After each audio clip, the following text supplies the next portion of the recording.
The first thing I remember is the smell. It was a cheap, cloying scent of synthetic vanilla from an air freshener plugged into the wall, trying and failing to mask the stale odor of cigarettes and something vaguely like antiseptic cleaner. It was the signature perfume of 1,000 mid-range business hotels across America. The second thing was the silence, not a peaceful silence, but a heavy, humming one, the kind that follows a moment of frantic energy. The sheets were tangled around my legs, cool and slightly damp against my skin. Lena, my assistant, was in the bathroom. I could hear the faint hiss of the shower. My own breathing was loud in my ears, my heart still thumping a steady, triumphant rhythm against my ribs.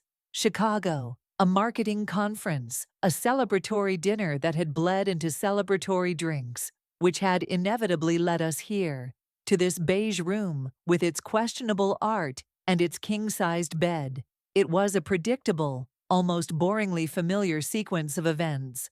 For me, Marcus Hale, creative director, husband, and master of my universe, it was just another Tuesday. I glanced at my phone on the nightstand. A single text from my wife, Clara, sent hours ago. Hope the presentation went well. Love you. I felt a familiar, dull pang of something that might have been guilt if I'd let it linger. I didn't. I swiped it away. Clara was my anchor, my beautiful, stable, intelligent wife. She was the elegant showroom of my life, the person who made my world look perfect. Lena, and the women before her, they were just recreation, a validation of the power and charm that had gotten me to where I was. It wasn't personal, in my mind. It wasn't even really a betrayal. It was just a perk of the job, a feature of being a man like me. The shower shut off. Lena emerged a few minutes later, wrapped in a towel that was too small for her, her dark hair slicked back. She gave me a nervous smile. I should probably get back to my own room, she murmured, not quite meeting my eyes. Stay, I said, my voice a low rumble. It was a command disguised as an invitation. Room service is on me. She hesitated, then nodded. That was the thing about power. You rarely had to ask for anything twice. The flight back to New York the next day was uneventful. I bought a ridiculously expensive cashmere scarf for Clara at the airport, the kind of casual, thoughtless gift that was meant to smooth over any unasked questions. I walked into our pristine Soho apartment, feeling the familiar comfort of returning to my sanctuary. The air smelled of white tea and citrus, Clara's signature scent. Everything was in its place, the minimalist furniture, the carefully curated art, the floor-to-ceiling windows that looked out over the city. Clara was standing in the middle of the living room, her back to me. She was wearing a simple cream-colored dress, her blonde hair pulled back in a neat chignon. She didn't turn around when I came in. "Hey, you," I said, dropping my bags. "I'm back. Got you something." I walked toward her, holding out the gift bag. She still didn't move. The silence in the room was different from the hotel silence. This was a cold, sharp, deliberate silence. It prickled the back of my neck. My bravado began to falter. "Clara." Then she turned. Her face was a mask of calm, her blue eyes as clear and cold as ice. She didn't even glance at the gift in my hand. Instead, she lifted a small remote and pointed it at the massive television screen that took up most of the opposite wall. The screen flickered to life. My stomach dropped. It was the hotel room, the beige walls, the bad art. And it was me. And Lena. There was no sound. But the images were brutally clear, shot from a low angle, as if from a camera hidden in a suitcase on the floor. Every touch, every kiss, every moment of my cheap, tawdry conquest was playing out in high definition, 10 feet wide, in the heart of my perfect home. I couldn't breathe. My throat closed up. My mind raced, searching for an explanation, a lie, anything. But there was nothing. The evidence was absolute, undeniable. and it was being projected by the woman I had sworn to love and honor. How I finally managed to choke out the word tasting like ash in my mouth. "I had a feeling," Clara said, her voice devoid of any emotion. It was that lack of hysteria that terrified me the most. There were no tears, no screaming, just this chilling, surgical precision. "You've been careless for a while, Marcus. You think you're so clever, but your patterns are as predictable as the tides. I had a friend install a camera in your travel bag. I just wanted to be sure. Now I am." I sank onto the edge of our designer sofa, the cashmere scarf falling from my hand onto the floor. "Clara, I can explain. It didn't mean anything. It was a mistake." She let out a short, bitter laugh. "A mistake? No. A mistake is forgetting to take out the trash. This is a choice. This is who you are. And I've been thinking about who you are. You don't love me. You don't even really love women. You love the power you have over them. You love the feeling of being a man, of taking what you want just because you can. You see women as tools, as objects, as validation for your own ego." Every word was a perfectly aimed dart, puncturing my pride, my self-image. She saw right through me, and she wasn't even angry. She was just analytical. "I want a divorce," I mumbled, staring at the floor. It was the only possible outcome. My career would take a hit. Our friends would pick sides. It would be messy. But I would survive. I always did. "No," she said, and my head snapped up. "A divorce is too easy. You'd just move on, find another woman to build a perfect life with, and you'd do it all over again. You wouldn't learn a thing." She walked over to the coffee table and picked up a thick file folder. She tossed it into my lap. The cover was embossed with a strange, stylized logo of a tree growing inside the silhouette of a human head. The words underneath read, "The Eden Project." "What is this?" I asked, my voice trembling slightly. "That," she said, her voice now holding a hint of something dark and triumphant, "is your punishment, or perhaps your salvation. It's a research organization. They specialize in a very unique kind of behavioral therapy. They help men understand the female experience." I flipped through the pages. They were filled with dense psychological jargon, diagrams of brain chemistry, and testimonials. It seemed like some kind of extreme, immersive program. I scoffed, a flicker of my old arrogance returning. "You want me to go to some kind of feminist boot camp? Is that a joke?"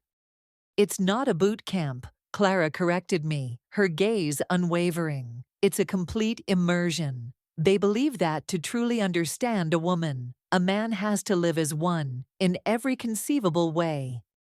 The air went out of my lungs. I looked at her, truly looked at her, and saw the depth of her pain, now forged into an unbreakable resolve. This wasn't a whim. This was a calculated, devastating response. "You're insane," I whispered. "Absolutely not. I won't do it." "You will," she said calmly. She tapped the television remote. "Or this video goes to the board of your company. It goes to the press. It goes to your parents, your reputation, your career, the entire world you've built for yourself on this foundation of being a powerful, respectable man. It will all be gone by morning. Your name, Marcus Hale, will be synonymous with cheating scumbag." She had me. She had me completely and utterly trapped. All my power, all my charm. It was useless. I was cornered, stripped bare by my own arrogance. I looked from the video of my betrayal to the cold fury in my wife's eyes, and then down at the folder in my lap. The Eden Project.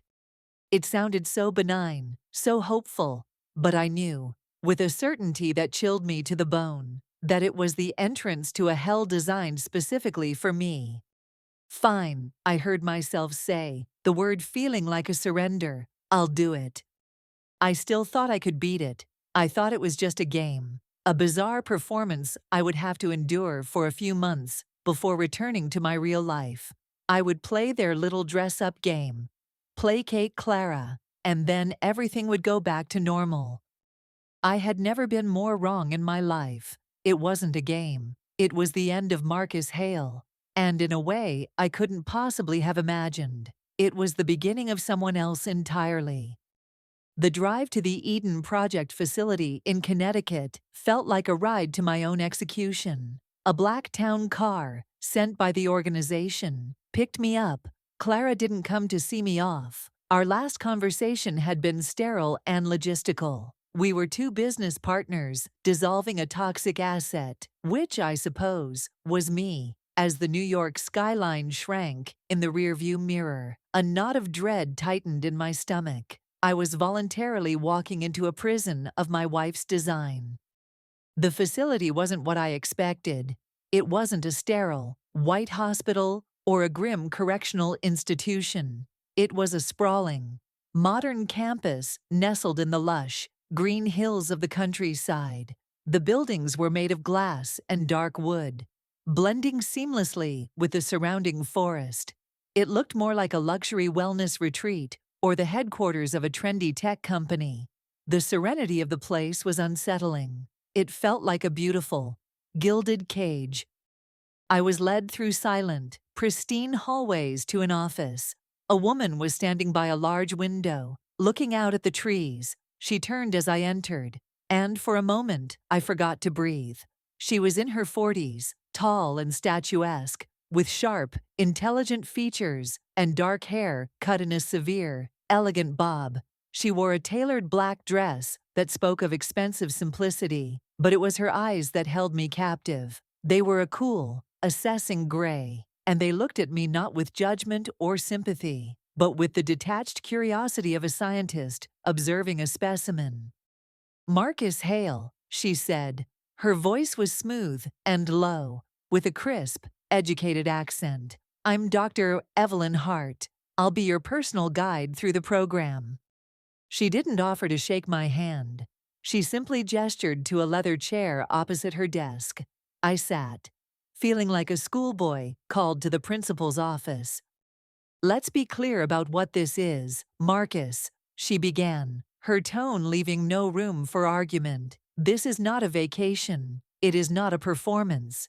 It is a deconstruction and a reconstruction. We will strip away every layer of the man you are, and we will teach you what it means to be a woman, not just on the surface, but in your bones, in your blood, in your mind."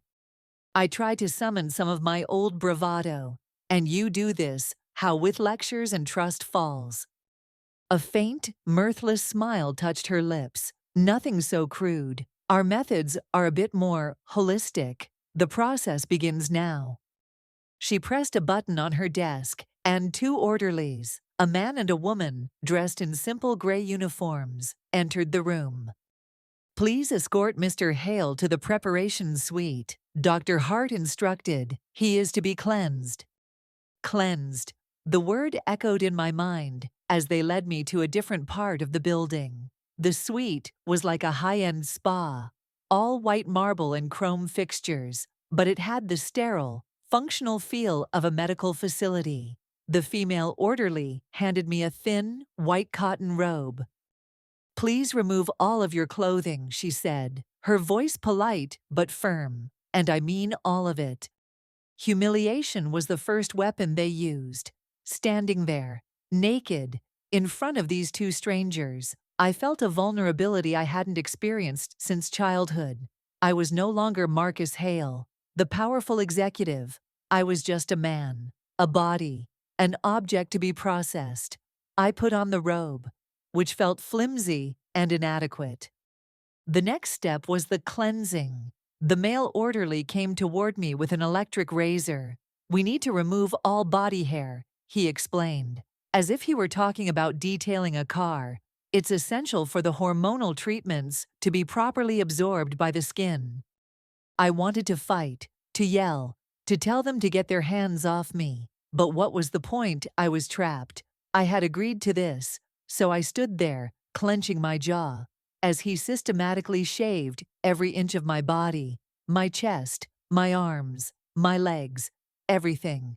It was a methodical, impersonal violation. When he was done, my skin felt raw, exposed, and strangely cold. I looked down at my own body and barely recognized it. The familiar maleness of it, the coarse hair that had always been a part of my identity, was gone.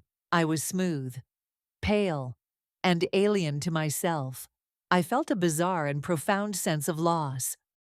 After a cold shower, I was led to another room where Dr. Hart was waiting. This one looked like a futuristic medical bay.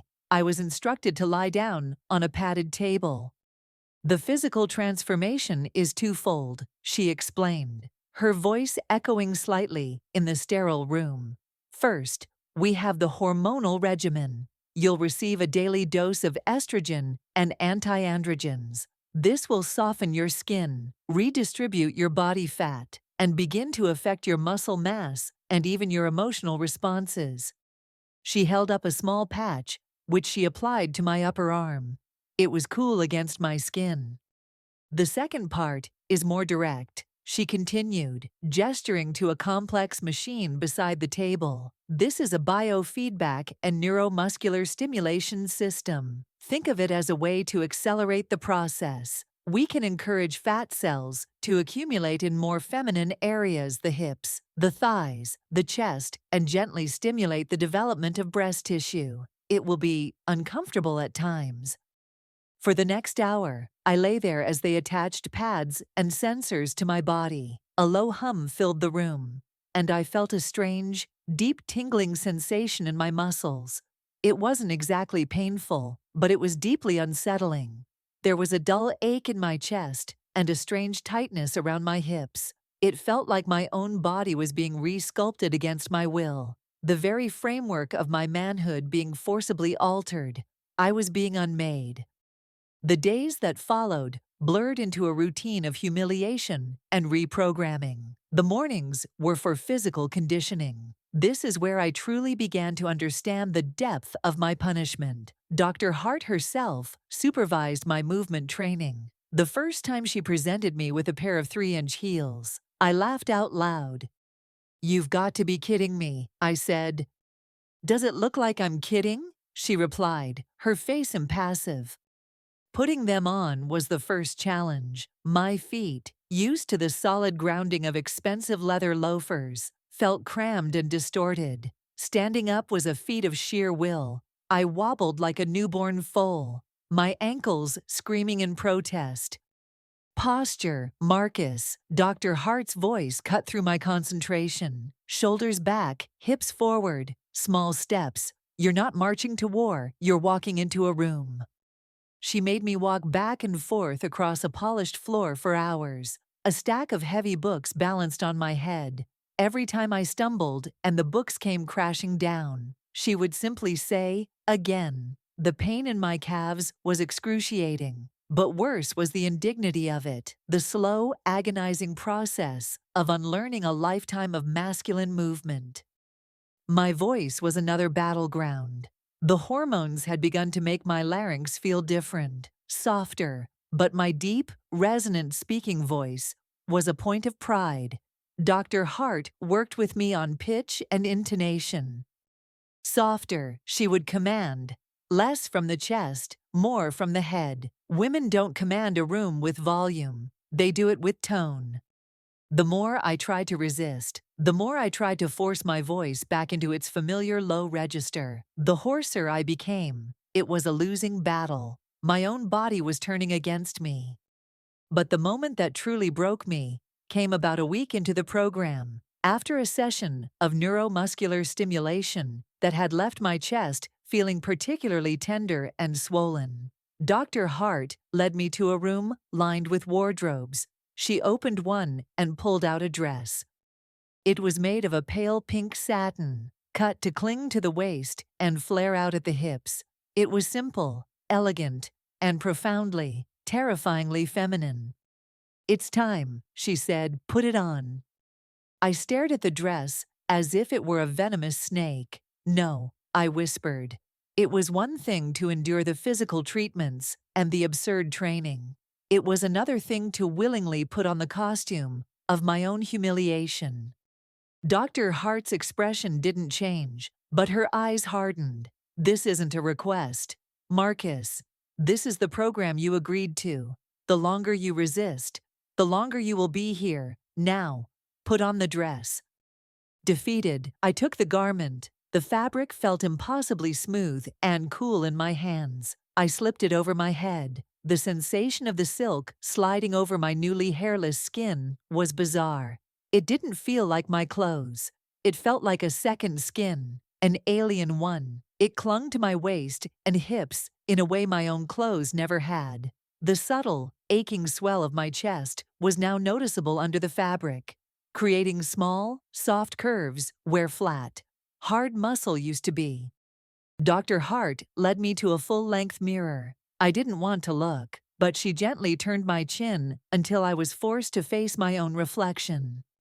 The person staring back at me was a grotesque parody. It was my face, but my skin looked softer, my jawline less defined, and below it was this creature, a man's frame, forced into the delicate shape of a woman's dress. The broadness of my shoulders seemed absurd. My muscular arms looked ridiculous, emerging from the dainty cap sleeves. But then, as I stared, something shifted. The light caught the sheen of the satin. The way the dress moved when I shifted my weight was graceful. For a split second, the disgust was replaced by a jolt of something else. It was a strange, terrifying flicker of fascination. Dr. Hart was watching my reflection in the mirror, her eyes missing nothing. She saw the conflict in my face. "The man inside you is fighting, Marcus," she said softly, her voice closer than I expected. "He's afraid. He thinks this is the end. But what if it's not? What if it's just a different beginning?" I looked at the stranger in the mirror, this hybrid creature of man and woman, and for the first time, I felt a tremor of genuine fear. Not fear of punishment or humiliation, but fear of the unknown. Fear that Marcus Hale wasn't just being hidden or suppressed, he was being erased, and I was terrified of what, or who, might be left in his place. They gave me a new name. It was Dr. Hart who bestowed it upon me. During one of our morning sessions, I was practicing my walk, the agonizing clicks of the heels echoing in the cavernous training room. "From this point forward, you will no longer respond to Marcus," she announced, her voice as crisp as the morning air. "Your name is Evelyn." I stopped dead in my tracks, wobbling on the treacherous heels. "Evelyn, you're naming me after yourself. What kind of sick joke is that?" "It's not a joke, it's a goal," she replied without a flicker of irony. "A standard to which you will aspire. It's also a constant reminder of who is in charge of your education. Now, again, from the top of the room, Evelyn." The name felt like a brand. Every time someone used it, an orderly, a therapist, Dr. Hart, it was a jab, a reminder of my captive state. I resisted internally, a defiant voice in my head screaming, "I am Marcus," but I had to answer. The program was designed to wear down resistance through sheer, relentless repetition. If I didn't respond to Evelyn, I was ignored. If I needed something, I had to ask for it as Evelyn. It was a slow, insidious erosion of my identity. The training intensified. My days became a blur of classes designed to build a woman from the ground up. There were makeup lessons. At first, I felt nothing but rage and humiliation as I sat before a lighted mirror, fumbling with brushes and pencils. The first time I tried to apply mascara, I poked myself in the eye, which watered and stung, ruining the foundation a patient instructor had just helped me apply. "No, no," the instructor, a gentle woman named Maria, would say, "A light touch, Evelyn. You're not painting a wall, you're accentuating a feature."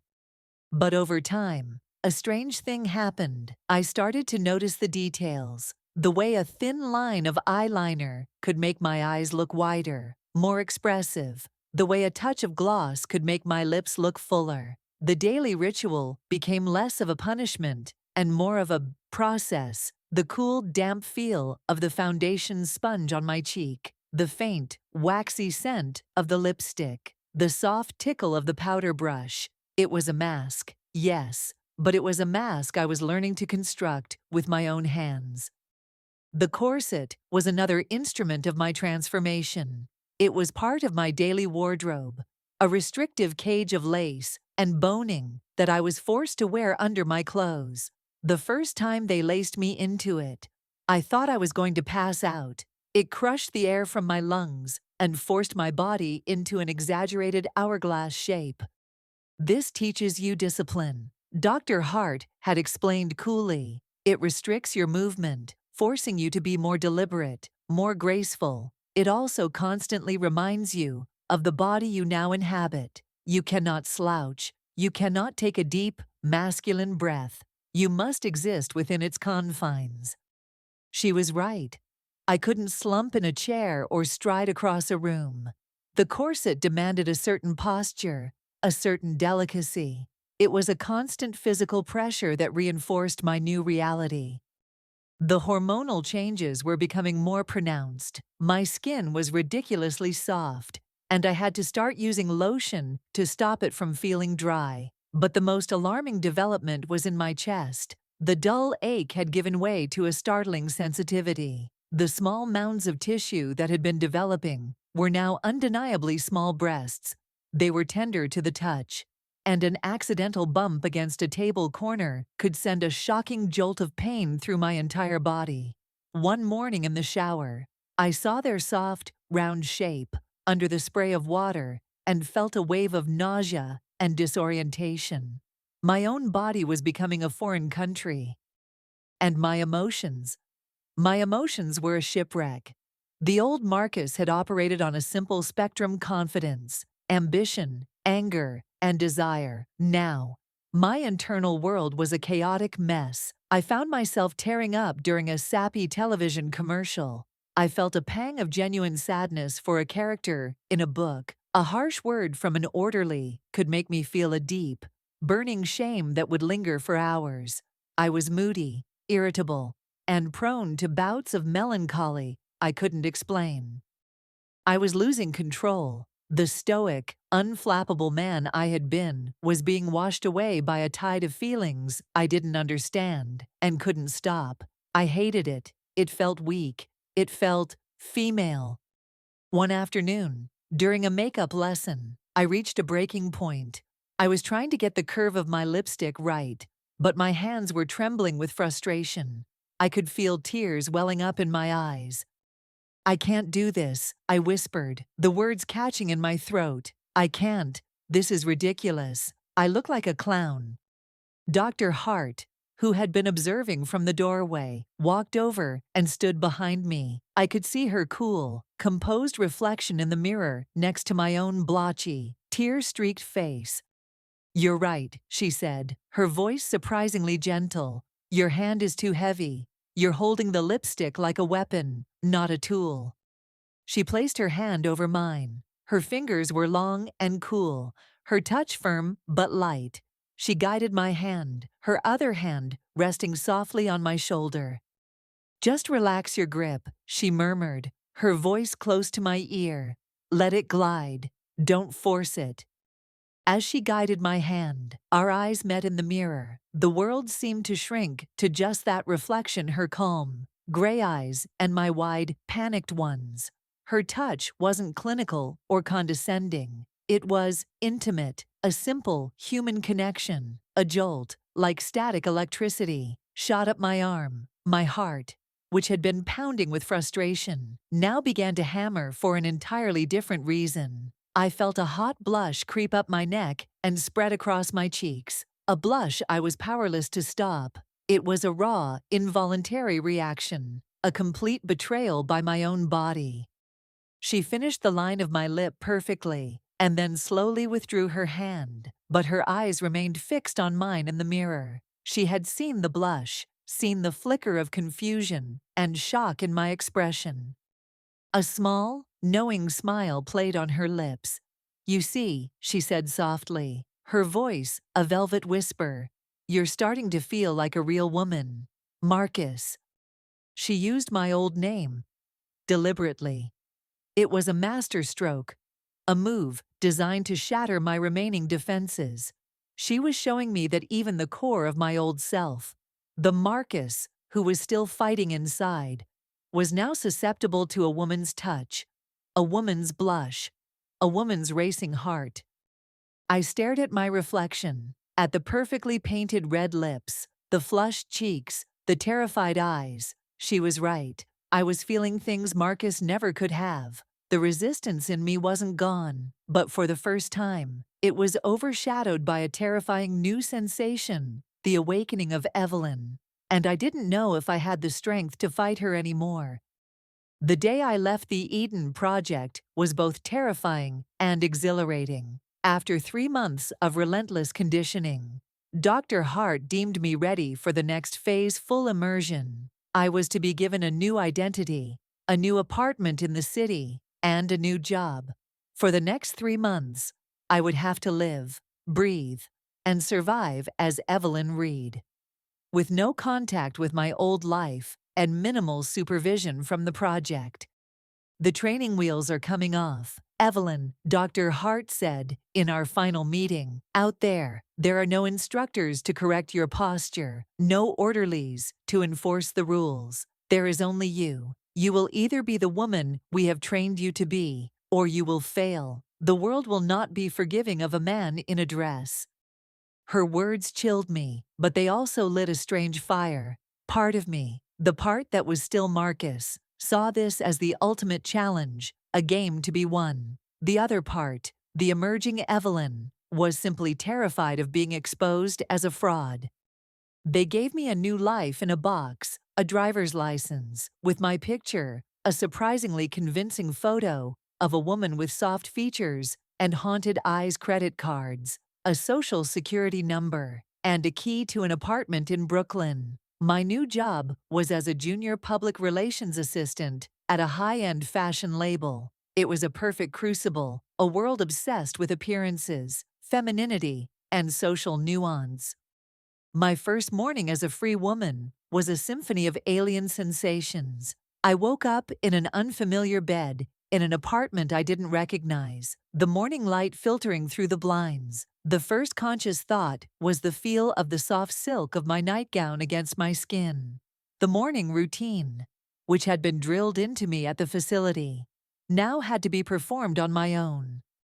I showered, the water tracing paths over the soft curves of my body, and spent a full 45 minutes on my hair and makeup. The process was almost meditative now. I chose my outfit with care, a simple navy blue sheath dress, sheer stockings, and a pair of sensible but elegant 2-inch heels. Each item was a piece of a puzzle: the delicate clasp of the pearl necklace, the faint click of my earring backs locking into place, the final, crucial act of pulling up the delicate straps of my bra and settling my small, sensitive breasts into the cups. It was an elaborate, time-consuming ritual that Marcus Hale, who used to be ready in 15 minutes, would have found absurd. Walking out of my apartment building and onto the bustling Brooklyn street was like stepping onto another planet. The city I had commanded with such confidence as a man now felt like a gauntlet. The wind was the first thing I noticed. It caught the hem of my dress, sending a cool breeze up my bare legs, a feeling of simultaneous freedom and vulnerability. I was acutely aware of every glance that came my way. Were they looking at me? Did they know? Was my voice too deep? Was my walk too heavy? My entire being was clenched in a state of high alert.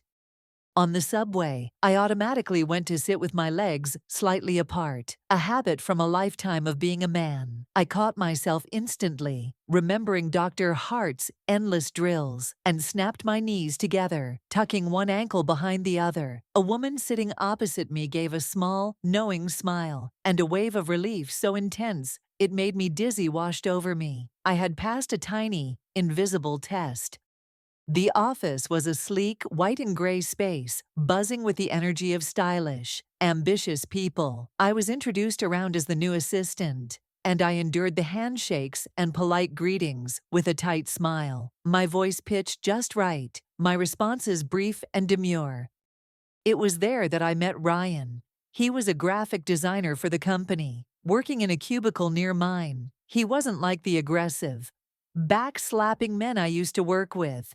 He was quieter, with kind eyes, a quick, easy smile, and an air of gentle confidence. He was the first person in this new world who spoke to me not as a curiosity, but simply as a new colleague. "First day jitters?" he asked, noticing my tense posture as I tried to figure out the complex phone system. "Is it that obvious?" I replied, my voice coming out a little breathier than I intended. He laughed, "Only to someone who's been there. Don't worry, you'll get the hang of it. The first coffee is always the hardest." The next morning, a hot latte was sitting on my desk when I arrived. A post-it note attached to it simply said, "Figured you could use this. Ryan." This small act of kindness was disarming. Marcus Hale had never been on the receiving end of such a gesture. He was the one who bought the coffee, usually as a prelude to asking for something. To be the recipient of a simple, unprompted act of generosity felt nice. It made me feel seen. My days settled into a new rhythm. I learned the names of my coworkers, the intricacies of managing press clippings, and the subtle art of navigating office politics as a woman. I learned that my ideas were listened to more readily if I presented them collaboratively rather than declaratively. I learned that a well-timed compliment could achieve more than a direct order. I was learning the language of a different kind of power, one based not on dominance, but on influence. My relationship with Ryan grew into a comfortable, easy friendship. We'd often eat lunch together, talking about work, movies, life in the city. I found myself looking forward to our conversations. He was funny and smart, and he listened, truly listened, in a way I never had. And then, something terrifying started to happen. I started to feel things for him. A flutter in my stomach when he smiled at me over the top of his computer monitor. A blush that would rise in my cheeks when he complimented a dress I was wearing. I started picking my outfits in the morning with him in mind, wondering which one he might like. I hated it. I despised it. This was not part of the plan. This was a catastrophic failure of the Marcus who was still buried deep inside me. He was screaming in protest. "This is a man, you are a man. This is a perversion, an illusion." But the feelings were undeniable. They were not an act. They weren't part of the training. They were real. And they were coming from a place inside me that felt more authentic than anything Marcus had ever experienced. His relationships had been about conquest, about the thrill of the chase. This was different. This was a gentle, terrifying warmth that was spreading through me, a genuine emotional connection to another person. One Friday evening, many of us went out for drinks after work. I was nursing a glass of white wine, feeling a part of the group, when Ryan slid into the seat next to me. "You've really settled in well, Evelyn," he said, his voice warm over the bar's chatter. "It's like you've always been here." "I'm trying my best," I said, looking down at my glass. "Well, your best is pretty impressive." He hesitated for a moment, then added, "I was wondering, if you're not busy this weekend, would you maybe like to go see that new exhibit at the Met?" My heart stopped.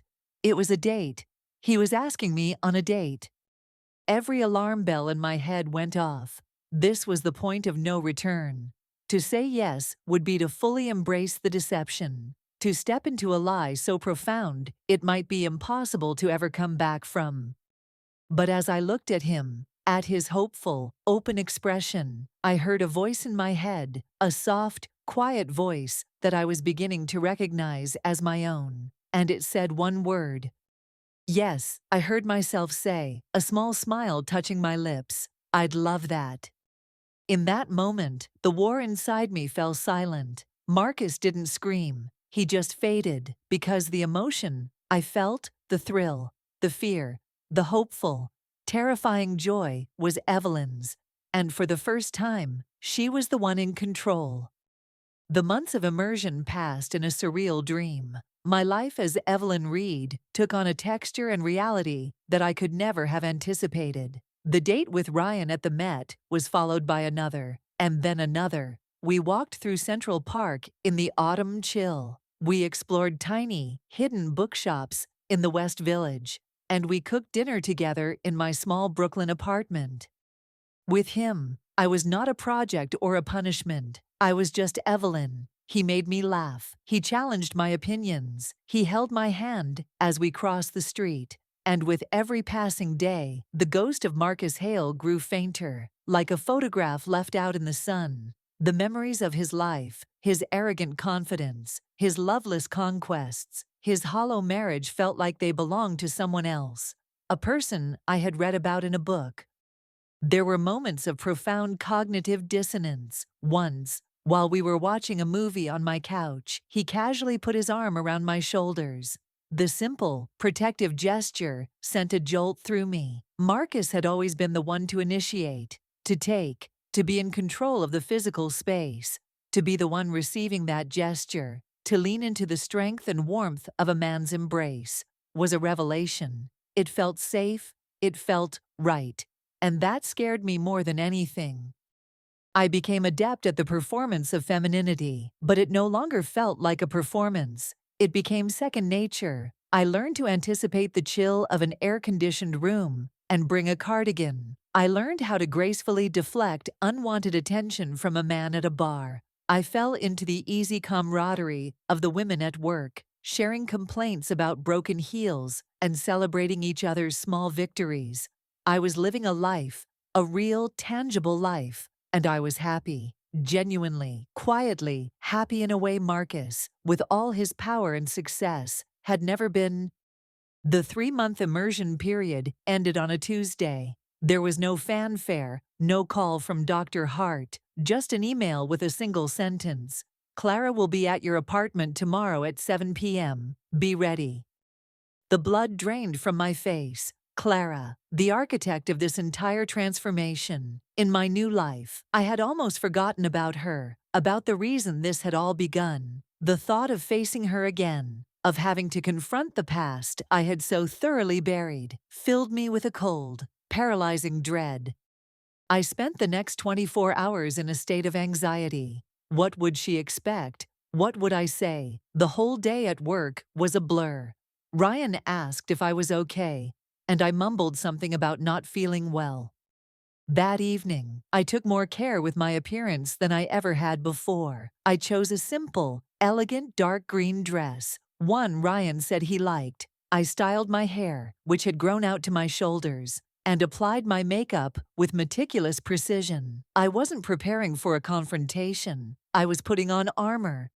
At 7 o'clock sharp, the doorbell rang. My heart hammered against my ribs. I opened the door, and there she was. Clara looked just the same, effortlessly chic in a tailored pantsuit, her blonde hair perfect, but her eyes, as they scanned me from head to toe, were filled with an expression I couldn't decipher. It was a mixture of shock, curiosity, and something that looked like pain. Clara, I said. The name felt strange on my tongue. My voice was soft, the voice of Evelyn. May I come in? She asked, her own voice tight. I stepped aside and let her into my home. She walked slowly into the living room, her gaze taking in every detail: the throw pillows on the sofa, the art prints on the wall, the vase of fresh flowers on the coffee table. This was Evelyn's space, and it was a world away from the cold, minimalist apartment she and Marcus had shared. She turned to face me, her composure finally cracking just a little. My God, she whispered, it's remarkable. The project actually worked. I stood silently, my hands clasped in front of me. I didn't know what to say. So, this is it, she said, her voice a little stronger now. The experiment is over. The time is up. She took a deep breath, and her eyes met mine. This was it. The moment of reckoning. Do you want to go back to being Marcus? The question hung in the air between us, heavy and fragile. Go back. It sounded so simple, like changing a set of clothes, but it felt like an impossible, violent act. Go back to that angry, arrogant, empty man. Go back to a body that felt like a cage, to a life that felt like a lie. I walked over to the large mirror that hung on my dining room wall. I looked at the reflection staring back at me. I saw a woman. Her face was mine, yet not mine. The features were softer. The expression in her eyes was gentler, more knowing. There was a vulnerability there that Marcus would have despised, but it was laced with a quiet strength he had never possessed. This woman had friends. This woman was falling in love. This woman was me. I thought of Marcus. I saw him in the hotel room in Chicago. I saw him lying to Clara's face. I saw his smug satisfaction and his careless cruelty. He wasn't a person anymore. He was a lesson, a painful, brutal lesson in hubris and betrayal. I turned back to Clara, my reflection moving in unison. "No," I said, my voice quiet but firm. The word was a release, a final, definitive severing of the cord that tied me to my past. "Marcus was a lesson," I continued, the words coming from a place of deep, unshakable certainty. Evelyn is who I am." A single tear finally escaped and traced a path down Clara's perfect cheek. Her expression was a heartbreaking mix of sadness and a strange, peaceful resignation. She was grieving the husband she had lost, the man she had once loved, but she was also seeing the truth of the person standing before her. "I see," she said, her voice thick with emotion. She nodded slowly, as if accepting the finality of a long, painful chapter. She looked at me one last time, a look that was both a farewell and a strange kind of blessing. "Then, welcome to your life, Evelyn." She turned and walked out of the apartment, closing the door softly behind her. I stood alone in the quiet of my living room, the echo of her words hanging in the air. The punishment was over, the trial was complete, and I was free. I looked back at the woman in the mirror, and for the first time, I didn't see a project or a disguise. I just saw myself, and I smiled. Part 6: Rebirth. A year can change everything. A year can turn a tentative seedling of a life into a flourishing garden.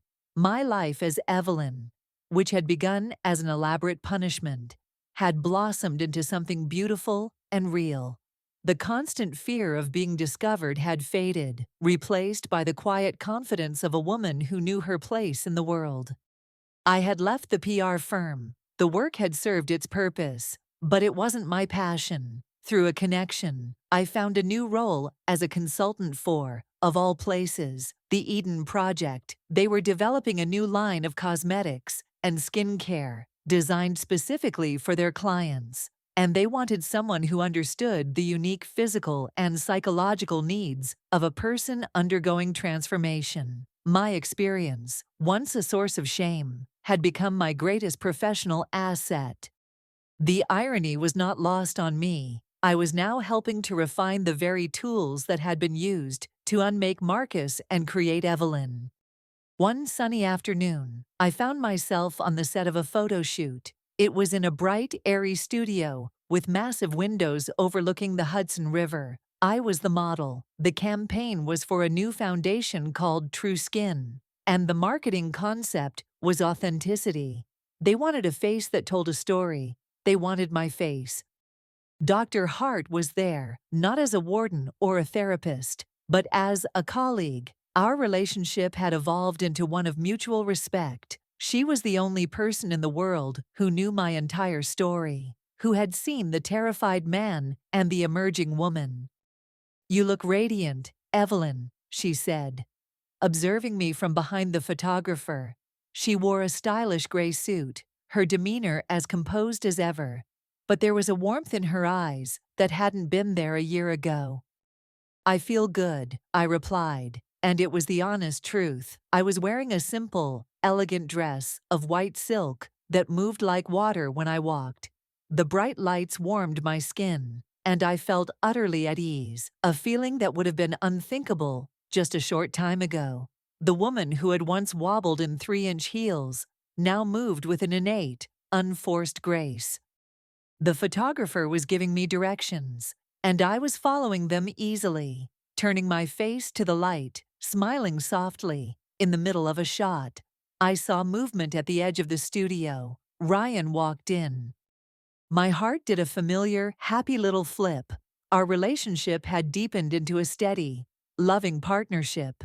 He knew, of course, not the whole truth about Marcus and Clara, and the punishment that was a past too complex and painful to unearth. But he knew that my past was complicated, and that I had undergone a profound personal journey to become the woman I was. He had never pressed for details. He simply accepted me, all of me, for who I was right now. His love was a gift, a validation that felt more real than any corporate title or bank statement. He was holding a bouquet of white roses. He stood patiently at the side, waiting for a break, a proud, loving smile on his face. The photographer called for a pause, and I walked over to him, the silk dress whispering around my ankles. "You came," I said, my voice soft. "I wouldn't miss it," he replied, handing me the flowers. "Watching you become the face of a brand called True Skin seems about right." He leaned in and kissed my cheek. "I'm proud of you, Evelyn." I breathed in the clean, sweet scent of the roses and looked from his kind face to the bustling set, to Dr. Hart watching us with a faint, satisfied smile. Everything in my past, the betrayal, the pain, the humiliation, the struggle, had been a dark and winding road that had, against all odds, led me to this single, perfect moment of light. My life as Marcus Hale was a story of power, but it was a hollow, lonely power. He thought control was strength. He thought taking what he wanted was freedom. He was wrong. I looked back at the camera, ready for the next shot. The bright light felt like a sunrise. My journey had started as a punishment, a cruel and unusual sentence designed to break a man's ego. But sometimes, the things that are meant to break us are the very things that set us free. Sometimes, the end of one life is just the doorway to a new one. And sometimes, you have to be completely unmade before you can finally meet yourself in the form you were always meant to find.